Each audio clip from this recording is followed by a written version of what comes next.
When we think about sports, we think about a championship, we think about honor, fame, fortune, glory, but maybe there's something more, something that we're missing. Or could it be someone? His name is Jesus. He's the champion, and he's unlike any other. I don't try to be one person, Brian Barnhart, privately, and then Brian Barnhart on the air. Brian Barnhart is who he is on the air and in person. I want people to remember me not just because they enjoy the broadcast, but because, hey, he's a really good, solid Christian man who lives his faith, even though it's on the air and in a public situation. You don't have to be a pastor. You don't have to be a missionary to spread the gospel, to be kind to people, to show the fruits of the Spirit. That's wise words from Brian Barnhart. He's the voice of the Fighting Illini, joining us this week on The Champion, unlike any other. Weimer alongside Ryan Mitchell. Ryan, the Illini, they made the Final Four. They finally got back there after 20-plus years of waiting. They came up a little short. What were your overall thoughts of the Final Four? It's all done. Yeah, Wyatt, one shining moment has played. Tears for many have gone down their face, and we wait until next March. No, that's a little dramatic. Well, there were some tears, I'm sure, though. I mean, it is hard. It is hard, and there was for people, and the streak is over for the Big Ten, so that talking point that's way overused in my book can finally end. What was it, 25, 26 years? 26 years, and ironically, Michigan State wins in 2000, and their friends from Ann Arbor, the University of Michigan, wins it 26 years later. I was just going to say they can't hold that over them anymore. Now they each got one, so interesting. And Michigan, of course, won one a while back, too. We don't need to get into all of that, but also happy Resurrection Sunday, happy Easter. It's coming. He is risen. He is risen indeed. So Amen. We're excited to be back as we head into April, and really excited to sit down with Brian, hear his journey about how God placed him where he is today, the voice of the Fighting Illini. He had different ambitions, career paths, but God redirected him to where he is. Was a very fun conversation, Ryan, for us, I know, because we have a lot of respect for people in that field of work. Yeah, absolutely. I mean, from a sports perspective, you and I, Wyatt, could talk to someone like Brian about a bunch of things in the industry as far as it goes to sports broadcasting and never relate it to his faith. Don't worry, we did not do that. I mean, there's some of that in this conversation and what we had with Brian. And this is a guy, Wyatt, that's been doing this since 2002. So this is going on 2+ decades with the Fighting Illini. And then you mentioned it there briefly. You're going to hear about it in our conversation with him. He actually didn't start in college sports at all. Not voice of men's basketball for the Illini and for football in the fall. Totally different sport. Right. Happens in the spring. It's being played right now. I'll just leave it right there, and you'll have to hear it in the conversation to come here. But, yeah, speaking of spring, closing the book on basketball, I was disappointed with the Final Four, to be honest. We don't have to get into it, but just some games that didn't live up to what I felt like they could have with just how teams performed and some lopsided nature of it. Well, on the men's side, you know, I picked Houston to win it all. You picked Arizona. Yeah. Arizona made the Final Four at least, but had a very, very rough showing against Michigan this past Saturday or back in April. And, you know, when you think about the women's side, I know you're a big Texas fan. They also made the Final Four and were really close too. So it was especially hard Final Four for you, I would imagine, with your two teams coming up just short. But hey, it just makes the victories that much sweeter when it does happen, Ryan. So absolutely. And hey, spring is here and it's Masters Week. That's true. You know me, I can flip to other things real quickly. We got the NHL playoffs coming up soon and the NFL draft later on this month. We're not going to get into that. But real quick, do you want to give me a pick? Who will be putting on the green jacket for the 2026 Masters tournament in Augusta, Georgia? So we talk a lot more golf than we used to, Ryan, because I've gotten more into it this year. And I'm happy to hear that. And yeah, you love it, and it's great. A guy that I think a lot of people are on is Ludwig Åberg, and that's who I'm going to be picking to win it as well. The course sets up well for him. He's had 2 strong showings there. Can he close, though? Well, people right. He definitely has some issues when we get to Sunday, but let's just get there first. And you then think put it's a matter of position. When, not if. Yeah, I do. And, you know, with Scotty right now, I think his mind will be more free now that his second child has Congratulations to him arrived. and Meredith, baby Absolutely. Remy. Yeah. Absolutely. But I don't think he's quite back yet. I haven't seen enough from him to say I'm confident in him. I'm not going to cheer for the live guys, Bryson, John Rahm. So I like Bryson, don't get me wrong, but I'd like to see Åberg get it done. So that'll be my pick. I have a feeling I know where you're going, but you want me to give a selection? I think that's only fair, and then we can kick it over to our conversation with Brian and probably wrap. But I'm actually taking Bryson. Okay. He's been knocking on the door. He's going to break through. Back-to-back top 5s at Augusta. His game is in a good place right now, and I feel like he pours absolutely everything into these weeks. Yeah. and he will mentally be ready for the moment if it's there on Sunday to grab the green jacket. I would imagine, though, if it's him and Scotty, you're probably hopeful Scotty wins it, or do you not care? I'm pulling for Scotty every time he tees it up, every single time. Let's make no bones about it. But if it were Scotty and Bryson in the final pairing, give me some popcorn and put the feet up in the lazy boy. I'm going to be a happy person. Appointment TV. All right, let's get to our conversation with Brian Ryan. Didn't do that on purpose, but here we are. Tell people, though, first where they can find us on socials and what leaving a rate and review does for us. Helps us out a lot, whether you're listening on Apple, Spotify, myfaithpodcast.com, wherever it may be. That doesn't hurt us whatsoever. We just appreciate that you are here, and we never take that for granted. We have content each and every week that we're putting out on our social pages. You can find that on X or Instagram. Just search The Champion Unlike Any Other or The Champion _UAO. Here is our conversation with voice of the Fighting Illini, Brian Barnhart. Brian, as you sit here today, how would you say Jesus is currently present in your life? Well, I would say, the big thing is people know that, I really invest a lot of emotion in the Illini football and basketball seasons. I mean, when you do that many games all year, and I think that when the season's over, basketball season ends, I take it really hard. And it always takes me a little while to get over it. And I think one of the things that I always get reminded of at the end of every season, and particularly this year, because the Illinois went so far, and we'll be talking about that here as we go, but, is after a defeat like Illinois had in the Final Four, and I'm really disappointed and I'm kind of down, and you lose sight of the big picture. But then I had a pastor friend of mine who happens to be on the air with me here in Champaign, does the morning show. And he just reached out to me on Sunday afternoon and said, "Hey, I just wanted to see how you're doing and just remind you that you don't just do games, that you touch people's lives in ways you don't realize." And I just felt, Christ speaking to me through him, and then a reminder that even if it's just announcing a ball game, whether it's an exhibition game in October or the Final Four, that people are listening and that they're impacted. And I've had people reach out to me over the last couple of days talking about how much the games mean to them. Somebody had mentioned that their dad passed away recently, and listening to the games reminded them of all the times he took them to games and how much it meant to them emotionally to hear the games on the radio. I've had people reach out to me, stories of loved ones in hospitals that were listening during the course of the season or during a game. And my friend here at the radio station mentioned someone in his church who cannot see, who's blind, and said how much she depended on the broadcast and how much they meant to her and what a connection there was. And so I was just really thankful that Christ kind of spoke to me through my friend here at work, that he took the time to call me and encourage me, because I was feeling pretty down. And it just lifted me up in that moment. It just reminded me that even doing sportscasting, which, you'd think, well, that's kind of a fun thing. And, how spiritual is that? Well, it's probably more spiritual than you realize. And you never know who's listening, as we know in radio. So I just think that was just a moment here in the last day or two that I've really felt the presence of Christ, and a reminder that he is with me and that he does love me, and that whatever I can do to lift his name up and help people out either directly or indirectly is pretty cool. Amen. That's so good. Something that Wyatt and I talk about often here at Faith Podcast. I'm sure you've heard the same thing before, Brian. Others may look on the outside and say, oh, he's not in ministry because he's not a pastor, he's not a missionary serving overseas. But we would confidently say everything you just described actually points to you're doing ministry work, because you are where God has placed you for such a time as this, and you're using the gifts and talents that he's given you uniquely, and you're honoring him with it. So thanks for sharing on that. Love that. So you have mentioned a little bit about what you do with the Fighting Illini, that is University of Illinois in Champaign, Illinois, Big Ten Conference, for those who don't know, major Division I college athletics.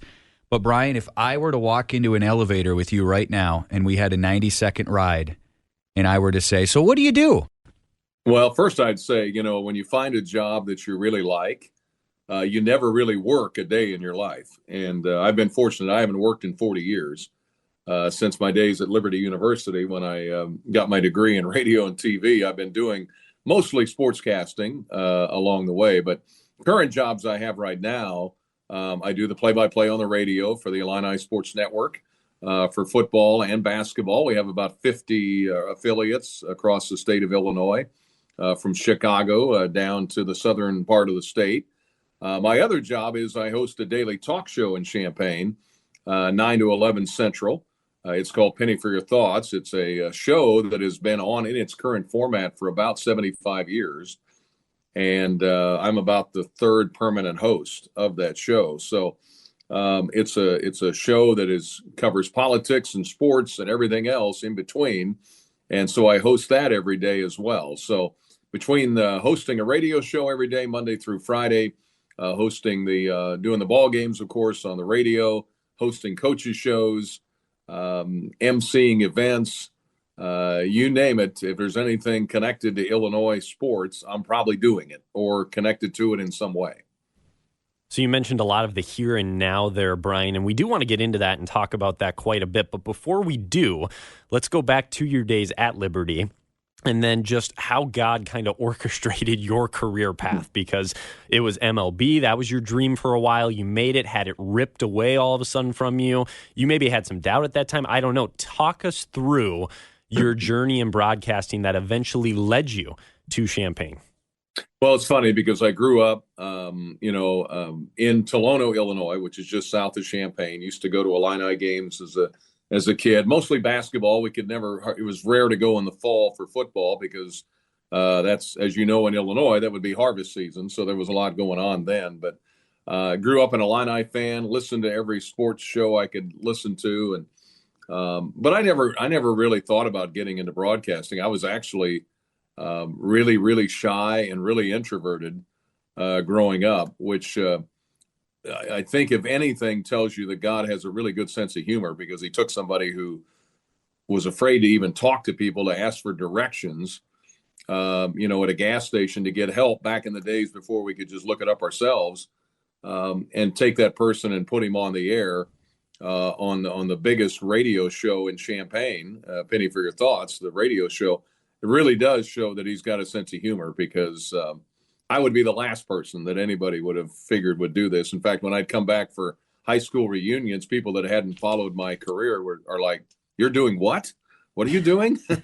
And so, I went away to Liberty. I thought, well, I was really interested in history, and I still am. And so I went away to be a history teacher. I didn't know what else to do, and got it. It was Liberty Baptist College back then, really small school. It's much, much bigger now. But went to school there, and I had grown up in church and had become a Christian at a pretty young age. But going to Liberty really solidified my career, as it turned out, with radio, but my faith too, knowing why I believed what I believed, and putting that into action. But got involved in radio at the campus radio station. And fell in love with it. I mean, the next thing I know, me and a friend of mine who lived in our dorm, he was interested in play-by-play and doing radio. So we teamed up and did some Liberty Baptist College women's games on the campus station, or we'd sit in the stands and record and then go back and listen to them. And I was smitten by it. I'm like, you mean I can actually make a living doing this? I didn't realize you couldn't make much of a living, but as it turns out, when you start out, I mean, you don't make very much money, but I didn't know that. I just started doing it. And fortunately, at a place like Liberty at the time, and again, it's a lot bigger now, but Syracuse, for instance, is the broadcast school. Everybody that's on ESPN basically has come out of Syracuse. And there at Syracuse, you have to compete to even get on the air. I mean, they just don't let you on. You have to be good enough to do it. At Liberty, it was like, yeah, go for it, kid, whatever you want to do. And so that was a blessing to me, because I didn't know what I was doing. And I could practice it and nobody would hear it, and do it again and keep doing it and keep doing it. And I just got better as time went on. Wound up eventually graduating from Liberty in 1986, which seems like a long time ago now, by the way. But anyway, Graduated from there and got into minor league baseball in Lynchburg, Virginia, and Salem, Virginia, about an hour away. Did the minor league baseball games by myself, basically. My own engineer. I did everything on my own. Interview the coach, manager, interview the players. Pack up the gear every night after a series and take it to the next stop. And I did that. I went to AAA Oklahoma City. The Rangers AAA team was there, and I worked there for about 8 years. And then I started doing some other things along the way, some minor league hockey, which is interesting, small college basketball at Oklahoma Baptist University and Oklahoma City University and St. Gregory's College and a whole list of places. $25 here, $50 there, whatever I could do to string together a living. And eventually got on some talk shows in Oklahoma City. I did some of that and then wound up sending out some tapes to different places. I was trying to be a Major League Baseball announcer, as you mentioned. Wound up getting hired in Anaheim, California with the Angels in 1998. Did their games for a couple of years. The job fell through, as you said. It didn't work out. There was we had a situation. We had two play-by-play announcers, and they wanted a play-by-play and a color guy, which I, understand. They wanted a former player. I was not a player, and I was kind of the junior member of that crew. And so they said, "Hey, we like your work. We'll help you wherever you want to go, but you're out." And so I had, when I was at Liberty, people had asked me, they'd say, "What do you want to do?" And I want to be a Major League Baseball announcer. I had no idea how hard that is and how few jobs there are. And after working my way there, I thought I was set. You know how we plan things, and then God has other ideas. As you said, I lost it after 2 years. I had a job offer in Montreal, which is now the Washington Nationals. But the owner up there I had worked for in Oklahoma City offered me a job, but then it fell through. And so I came back to Champaign with my two young daughters, who are now approaching 30, and wound up getting on at WDWS in Champaign part-time. And the next thing you know, the previous gentleman who had done the games before me not passed away, but retired, and later passed away several years later. But I took over for him in 2002-03, and here I am. Here it is, 2026, and I'm still there. So it's been a wonderful journey. It's funny how God works. I thought when I got to California, I'm going to be there for the rest of my life. Turned out to be 2 years, and now here I am, 25th year coming up as the voice of the Illini. So there's a quick summation. Thank you for that, Brian. Would it be fair to say that sometimes God shuts one door so that he can open a better door? But, I mean, hearing your story, I'm sure it wasn't that black and white at the time maybe to see it that way. At the time, no. I had no idea. I had when I left Champaign to go to Liberty, I didn't plan on being back. I did not. If you'd have told me then that, oh, yeah, you're going to spend the next, when you get back in the turn of the century, you're going to spend the next 25 years or more, hopefully more, as the voice of the Illini, I would have said, you're crazy. That's just not going to happen. I wasn't planning on being back. And then I turned around and I had no other place to go. And this was a landing point. My parents, still alive, and they were living here. And, it was an opportunity to kind of come back home. And then, God started opening some doors. And the next thing I know, I'm doing play-by-play for the University of Illinois, a place I probably wouldn't have even dreamed about. It would have been cool. I mean, don't get me wrong. If I'd have thought about it, I'd have thought, yeah, I'd love to come back and do that, being an Illini fan. But I just, A, didn't think the job would be open, and B, didn't think I'd ever be back. And then here it is. I show up, and the door opens, and God has really blessed me in that way to give me opportunities like that. And I've tried to do the best I can and honor him each time. You've been doing this a long time, Brian. How would you say you sustain it over the years? Because the Final Fours, they come and go. Those calls you nail and you're pleased with, they come and go. Where do you find your true joy from, and how have you been able to sustain this position for as long as you have? Because me and Ryan both know this can be a grind if you're really going to pursue this. It can be, yeah, it is. Especially when I was doing minor league baseball and major league baseball, that's really a grind because that's 144 minor league games. That's 162 regular season major league games, and most of I would say 90% of the teams I worked for were not in the race, so they were out of it by June, and so that's that's not much fun. And you got to keep going. You got to be professional, and you just got to keep plugging away. The football and basketball season is long. I'll tell you, I get to the end of the season, I'm tired. I'm ready to stop. You don't want it to end any time before it does end, but when it's over, it's you want to take a deep breath and just kind of sit back. So it can be the probably the toughest part is as I get older too, is the travel, the late night travel. We might play at Penn State at 9:00 Eastern on a Wednesday night. And then, it's 8:00 Central, but by the time you do the 2-hour game, leave an hour after the game and come back and arrive in Champaign at the airport at 2 a.m, and then turn up and get around and get up and do a morning show the next morning, that's tough. That adds up over the course of a season. And so that's probably the toughest part. But really, for me, I just get so much satisfaction out of painting a picture for listeners that are not at the game. And what I really enjoy is if I can, and I'll hear from people that'll say, hey, that game was so exciting. I was driving in my car and I had to pull over to the side of the road so I could concentrate on the broadcast. And if I've done that, then I've done my job. And I get a lot of satisfaction when I hear stories like that from people who say they were gripped. They felt like they were there at the arena. We have a great engineer, Ed Bond. We have a great radio crew with Learfield, and Dion Thomas does color with me, and Doug Altenberger. So we got a great crew to work with, and the sound of the broadcast. And I want people to feel, I know when I was listening to radio, I wanted to feel the background, the noise, the excitement. And I try to do that for other listeners. And so I get a lot of satisfaction out of that. Not every game is that exciting, obviously. Some games are blowouts.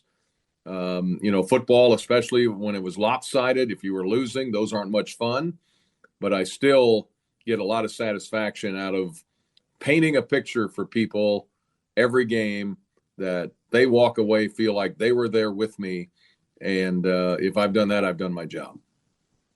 So good. That's what radio is all about, especially sports play-by-play on radio. You're talking about a few different names there that you do this work with, Brian. And if we even widen the lens a little bit farther, being at one spot for now over 2 decades at the University of Illinois, I'm sure you've come across a lot of coaches, players, support staff that you could name.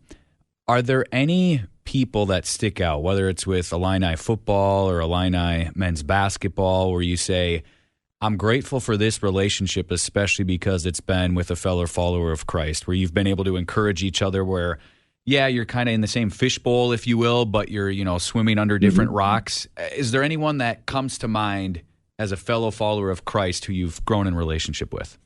Well, I think the guy on the current team that would stand out the most would be Ben Hummerkaus. Ben, of course, was out of the state of Indiana, went to NAIA level, then moved up to Evansville, and then came to Illinois 2 years ago, and was very open about his faith right out of the bat, right out of the gate. And I could tell it was genuine. He was really a follower of Christ. He had little wristbands he would hand out, prove God right. He would have those. That was one of the first times I met him. He gave me one of those, and we talked a little bit. And as he's been a leader on the team, he's come off the bench and become a really, really good player, especially in this second year that saw us get to the Final Four. But you could just talk to Ben about faith and what he was going through. And I know he appreciated the work I did, and I appreciated the way he played. And they did an interview with him here recently about, they did a story on me in the local paper, and he was the one that commented on it. And and you'll see him in the church services around town, but also he speaks at different engagements. He gives himself. He was at an FCA event here recently. It's just fun to watch him. He got married. He married a fellow believer who was a young lady on the women's basketball team.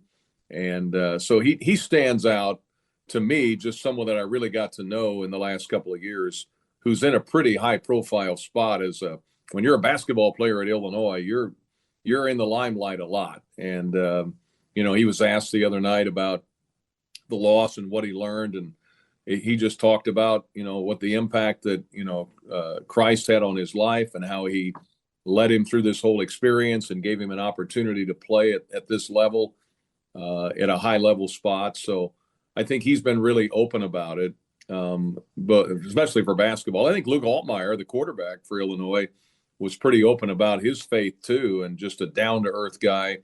I didn't know I know him, but I don't know him as well as I do Ben. But was certainly around Luke a lot on road trips and different things, and just saw how he handled himself and how he went about his business and how professional he was, but also how quick he was to thank God and for the ability that he was given to be a great quarterback at Illinois.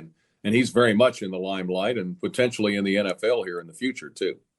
Yeah, those relationships, that's what it's all about. So it's pretty neat to hear that. And I'm sure there are other guys, and there will continue to be guys that come through that program, other universities. And we love sports. We love the game, but there's a deeper meaning behind all of it. So that's really, really neat. Cool to hear. Let's pivot a little bit, Brian, and talk about this year's team with Illinois, the run to the Final Four. Very talented group. They did come up just a little bit short, but what was that experience in Indianapolis like, and what kind of made this team different than past teams with a lot of talent because they were able to get over that hump this year? Yeah, it was a wonderful year for one thing. Now that we look back on it, I think what was different about, say, this year compared to 05, in 2005, for me personally, in 05, I was in my third year, so I was still fairly young. And we had Bill Self as our coach my first year, and then Bruce Weber took over, and we had won a couple of Big Ten championships. One of them was outright. Two of them were outright. We started 2005 29-0. We were expected to be in the Final Four. I mean, that was expected. If you didn't get there, that was going to be a big, big disappointment. And they got it. They got a big win against Arizona in the Elite Eight in Chicago, which is still one of the most talked about games in Illinois history. That I was fortunate to be there for that. And then, they made it to St. Louis, and they wound up losing to North Carolina in the championship game, in a really close game. So that was that was more like a coronation all the way to St. Louis. This year, we didn't know what to expect. I mean, I think the expectations were high, but you had several new players in this age of NIL and transfer portal that came in from different parts of the world and different parts of the country, and on paper, it looked like a potential Final Four team, but you didn't know for sure. And then they started out okay, and then defensively they struggled. They lost a couple of games they probably shouldn't have lost to Alabama and to Nebraska at the buzzer at home. And then they got their defense figured out, and they rattled off 12 straight wins, and everybody was like, in town, was like, oh, we're definitely going to the Final Four. Well, then they finished the year with some overtime losses. They went 4-5 the last 9, and then the same people were like, "Well, we may not get out of the first round." So I mean, it was just that kind of. It wasn't the coronation that 05 was. So when they got to, they held a team meeting right after the Big Ten tournament loss. Kind of just met as a team, and the players did, and said, "Hey, let's have some fun here. Let's let her rip. Let's just do this." Their defense was really solid throughout the NCAA tournament. 2 games in Greenville against Penn and VCU. And then they, played Houston in Houston, beat them, which was, I think, their most impressive win of the tournament, and then knocked off Iowa to get to the Final Four. The emotion of all of that, for me personally, was just like, wow, I think I took for granted in 2005 that, this was going to be fairly routine. We're going to be getting close to this all the time. I had no idea what was ahead. And so it was emotional for me after 21 years. I know for Brad Underwood, it was emotional for him. 39 years, a lifer as a coach who worked his way up junior college, and 10 years as an assistant at Western Illinois, and Stephen F. Austin as a head coach and at Illinois, and went through a couple of tough years early. And so it meant a lot to him. So there's a lot of emotion with this. And then going to Indianapolis, it was just, we're 2 hours from Champaign in Indianapolis, and that place was just overrun with orange. I mean, it was unbelievable. They had 17,000 people show up for an open practice just to watch the guys shoot shoot baskets, basically. The passion of the fans and all that was there. And so it was an absolute joy to be around the team. They were a great group of guys. I told everybody throughout the year that if and when this ended, it was going to be sad because they were so much fun to be around. They no egos. They all understood their role. They played together as a team. And it was just a really fun team to be around. So, eventually lost to UConn, but hey, UConn gave Michigan trouble, and Michigan had to fight them off to win the title. So I'm just happy for the Big Ten that they get a national championship, first one in 26 years. But the whole Indianapolis experience, we knew it'd be great, and it was as great as advertised. Of the thousands of decisions you make every single day, even the ones you don't think about, can you take a moment and make a decision to live for Christ? If you're interested in beginning a relationship with Jesus, but you have questions, and that's okay, you're not alone. It's okay to have questions. Then I want you to do this. Text the word faith to 41224.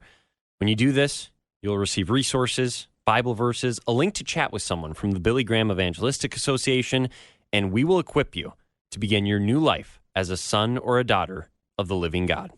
So, Brian, if you go all the way back to 2005, or you just go back to not even a week ago when you're in Indianapolis and you walk into Lucas Oil Stadium, we've had John Morris on the show before, voice of the Baylor Bears, and heard from different guys as well. Why didn't I find it fascinating, especially in such a big spot? And maybe your routine never changes, but what's going through your mind when it's, I don't know what it is, 5-6 hours before the game, or you walk into this huge football stadium, obviously different for the Final Four, but how do you mentally get yourself right, if you will? You're obviously a professional. You've been at this multiple decades. I'm sure the bright lights are not something that's a big shocker to you, but is there anything that you do, especially before a big game like that, to say, all right, I want to be mentally in the right place before this big game so that I can just react and respond? Yeah, that's a good question. I think that for me, I've been at this a while, so I don't, part of it starts with preparation, I guess. I do the same preparation for Illinois State in an exhibition game in October as I do for the Final Four game. So my preparation, my approach to what I do and how I lay out my score sheets and how I go through pregame and the things I need to get done really doesn't change. It's just on a lot bigger stage. I tell young broadcasters all the time, if you prepare the same all the time, you're ready for whatever game is ahead of you. So, it's like homework at school. If they still do homework, I guess they still do, but they sure did when I was a kid. But if you do the homework and you do the study, the test is easy. I mean, the test is just it, you've got it. So my preparation is the same going in, but you're very much aware that this is a big deal, and the listenership goes up. We always have really loyal listeners who, listen to us on our network, but because I reach out to them on X or Twitter every game, and I get flooded with people telling me where they're listening from, and it's really, really cool. But even that goes exponentially up during the NCAA tournament. So, a lot of people are listening, but I do the game the same way. I've been doing it the same way for a long time, and I think people have an expectation level of what they want it to sound like on my end, and I have my own expectation level as to what I want it to sound like, and so my approach is the same. But you very much are aware. I mean, you see all the national media, you see the guys from CBS, you talk with them, Ian Eagle, Kevin Harlan, Grant Hill, Bill Raftery, you talk to all those guys along the way, and so there's just a lot more national attention around the game more so than maybe just a regular season game in Champaign or in East Lansing or whatever. So that's the biggest difference. But for me personally, my preparation is the same, and that doesn't change no matter what the game is. Want to give you a chance, Brian, here as we wrap with just a few more left for you to talk about legacy and how much you think about that in the midst of what you're doing. I don't know if you even have anything that would come to mind as far as how long you hope to continue to do this, or it's maybe just something that you're present in the moment and who knows kind of a thing. But what would you say about the legacy that you not just, want to leave with someone, but what you actually want for, not just your broadcast partners, but your family, your friends, I mean, how they see what you've done for all these years, whenever that time does come to hang it up, what would you like for your legacy to be when it comes to what other people would say about you? Well, it's funny because I'm looking at glancing at some responses. I put out a kind of a thank you to our listeners for listening with, and one person said, "Thank you for all your hard work and great game calling. P.S. You can never retire, like ever." And I'm like, well, at some point, I guess I'll have to. But in my mind, I look at it as long as I can do the job and do it effectively, and I'll have a standard in my mind of, okay, if I can't meet that standard, then it's time to step aside. But until that happens, as long as my health is good, and God grants me that, then and my voice can continue to be strong, then I've planned to do it for the foreseeable future as long as I can. But I think the biggest thing is I just want people to, and I get some of this too when I'm doing my talk show. I'm in my about 10th year almost of doing the daily talk show, and the radio, as you guys know, is a very intimate medium. People feel like they get to know you because you're in their house, you're out there as they're walking or mowing the grass or whatever they're doing, you're there with them, they're inviting you in, and that's a real honor and a privilege to be invited into someone's life on a daily basis. And so I just want people to know me for who I am, that I'm a Christian, that I'm a man of faith, that I want to be kind and show the fruits of the Spirit on the air. I want to be who I am in person as I am on the air. And I try to be. I don't try to be one person, Brian Barnhart, privately, and then Brian Barnhart on the air. Brian Barnhart is who he is on the air and in person. And I want to be real like that. And I think I've been blessed and fortunate in that people, I think, feel that way, that they feel like they know me because I'm open. I'm pretty transparent. If there's an opportunity to talk about faith. And we just had a pastor on, a friend of mine I went to school with, talking about Easter and Good Friday and the meaning of that, and a chance to utilize guests or myself talk about faith and Christianity and the church, and just and weave those into just daily conversations on the air. And I'll often ask God to just say, hey, if there's an opportunity, give me the words to say. Just let me say it without me even thinking about it. And God has honored that request a lot. I was like, man, where'd that come from? And so I try to be as real as I can. I want people to remember me not just because they enjoy the broadcast, but because, hey, he's a really good, solid Christian man who lives his faith, even though it's on the air and in a public situation, and just shares the faith really in a way that is unique. Being on the radio or being on a sports broadcast. And I think that was the thing we talked about, Jerry Falwell talked about when I was at Liberty University is, that was the basis, and you touched on it earlier, guys, about this, you don't have to be a pastor, you don't have to be a missionary to spread the gospel, to be kind to people, to show the fruits of the Spirit. You can be a doctor, you can be a butcher, you can be a broadcaster, you can, whatever it is. He was really big on emphasizing that. And I just took that to heart when I was in school at, 21 years old. And here I am 40 years later and still trying to do that. Some days more successful than others. We all have up and down days, but I just try to, I've got a thing on my desk here that says, trust in the Lord with all your heart, Proverbs 3, 5, and 6. And I try to live by that direction, and let him lead wherever it goes. And I just always try to do my best, whether it's on the air, doing a talk show or doing a sports broadcast or whatever. And I just do my best and let people hear it and try to be as real and transparent as I can. And that's what I want to leave. Brian, this has been fantastic. We'll end with this one. It's a question we like to ask all of our guests, and maybe the answer is some of what you've already talked about, but what is your why? When you wake up in the morning, why do you do what you do? Why are you passionate about it? What drives you? Well, I do it because I love it. I mean, obviously, when you think about sportscasting, I've always joked to people. I've said, I get to go to every game. I get a great seat, and they pay me to sit in it. And that's a pretty cool job, that you get to do that.